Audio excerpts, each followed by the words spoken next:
પિતા ભૈલુ તેરસિંહ બામણિયા જે રહેવાસી ધાનપુર દાહોદવાળા હોવાના માહિતી મળેલ અને જે રાયસનપુર ગામની સીમમાં વાસુદેવભાઈની વાડીએ કામ કરતા હોવાની ખાનગી માહિતી મળેલ, જેના આધારે તાત્કાલિક પીઆરટી વ્યાસ અને તેની ટીમે ત્યાં પહોંચી જઈ અને બાળકના પિતાની પૂછપરછ કરતા તેણે કબૂલ કરેલ કે આ ભૈલુ તેરસિંહ છે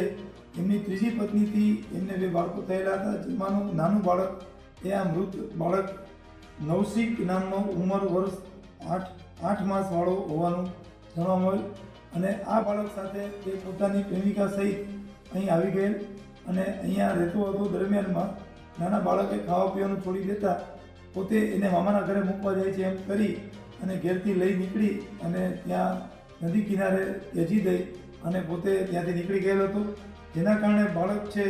તેનું વીખા પેટે મૃત્યુ થયેલ હતું અને આ અંગે BNSની કલમ 105 અને 93 મુજબનો ગુનો દાખલ કરી બાળકના પિતા ભૈલુની ધરપકડ કરવામાં આવે છે।